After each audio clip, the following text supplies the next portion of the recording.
നമ്മുടെ രാജ്യത്തെ സുർക്കി മിശ്രിതം കൊണ്ടുണ്ടാക്കിയ രണ്ട് അണക്കെട്ടുകളാണുള്ളത്. ഒന്ന് കേരളത്തിലെ മുല്ലപ്പെരിയാർ അണക്കെട്ടും മറ്റൊന്ന് കർണാടകയിലെ തുംഗഭദ്ര അണക്കെട്ടും. കേരളത്തിലെ ജനങ്ങളെയെല്ലാം ഭയപ്പെടുത്തുന്ന ഒരു വാർത്തയാണ് ഇപ്പോൾ പുറത്തു വന്നിരിക്കുന്നത്. അതായത് ഈ രണ്ട് ഡാമുകളിൽ തുംഗഭദ്ര ഡാമിന്റെ ഷട്ടറുകൾ ശനിയാഴ്ച രാത്രിയോടെ തകർന്നിരിക്കുകയാണ്.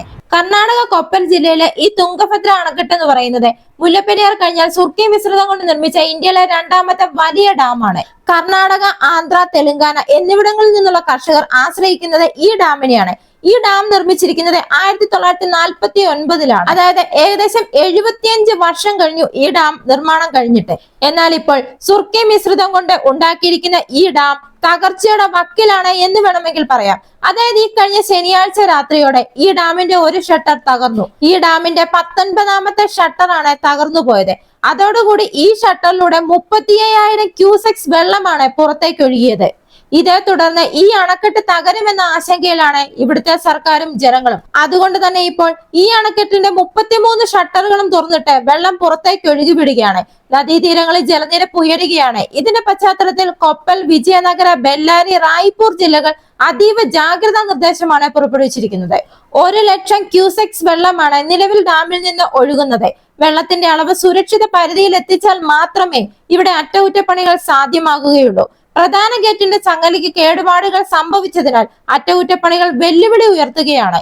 അണക്കെട്ടിന്റെ ഇടതുകര മുകൾ നില കനാലിന്റെ ഗേറ്റ് തകർന്ന് വൻതോതിൽ വെള്ളം നദീതടത്തിലേക്ക് തുറന്നുവിട്ട സമാനമായ സംഭവങ്ങൾ മുൻപും ഉണ്ടായിട്ടുണ്ട്.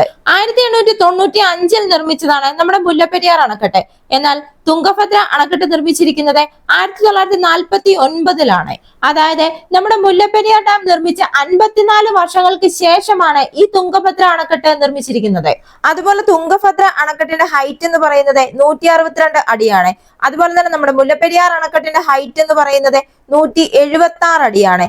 അതുപോലെ തുംഗഭദ്ര അണക്കെട്ടിന്റെ നീളം എന്നത് 835 അടിയും മുല്ലപ്പെരിയാറിന്റെ നീളം 1200 അടിയുമാണ്. ഈ മുല്ലപ്പെരിയാർ അണക്കെട്ടും തുംഗഭദ്ര അണക്കെട്ടും തമ്മിൽ സാദൃശ്യം ചെയ്ത് നോക്കുകയാണെങ്കിൽ ഏകദേശം രണ്ട് അണക്കെട്ടും ഒരേ രീതിയിൽ തന്നെയാണ് നിർമ്മിച്ചിരിക്കുന്നത്.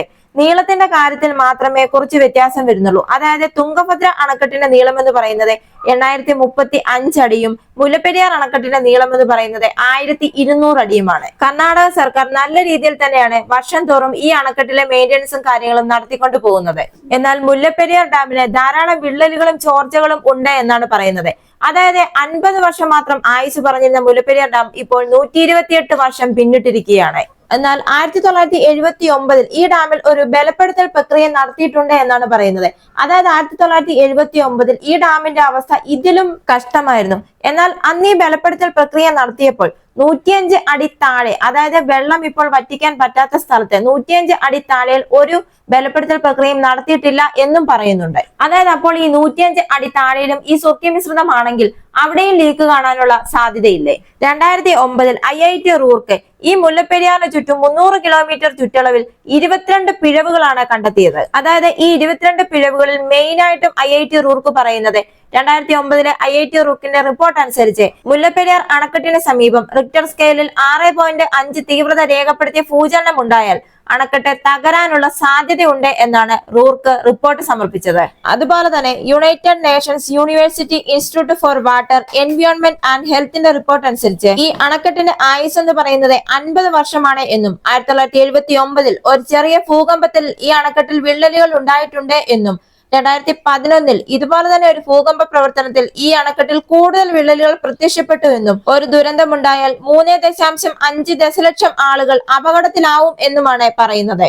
അതുപോലെ തന്നെ ഇപ്പോൾ വർഷം തോറും അറ്റകുറ്റപ്പണികൾ നടത്തിക്കൊണ്ടിരിക്കുന്ന തുംഗഭദ്ര ഡാമിന്റെ ഗേറ്റിന്റെ ചങ്ങലയാണ് പൊട്ടി വീണത്.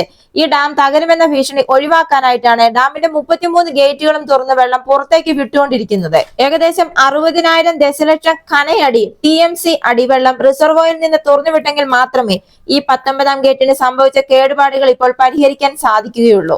സുർക്കി മിശ്രിതം കൊണ്ട് നിർമ്മിച്ച മുല്ലപ്പെരിയാറിനെ അപേക്ഷിച്ച് നോക്കുമ്പോൾ 75 വർഷം പിന്നിട്ട തുംഗഭദ്ര ഡാമിന്റെ അവസ്ഥ ഇതാണെങ്കിൽ മുല്ലപ്പെരിയാറിന്റെ അവസ്ഥ എന്തായിരിക്കും? ചെളി, ചുണ്ണാമ്പുകല്ല്, ശർക്കര, കരിമ്പിൻ നീര്, മുട്ടയുടെ വെള്ള തുടങ്ങിയവ ചേർത്ത് തയ്യാറാക്കുന്ന മിശ്രിതമാണ് സുർക്കി.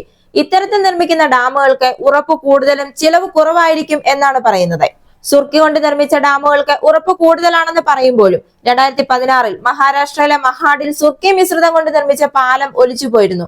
88 വർഷം പഴക്കമുള്ള പാലമാണ് അന്ന് ഒലിച്ചുപോയത്.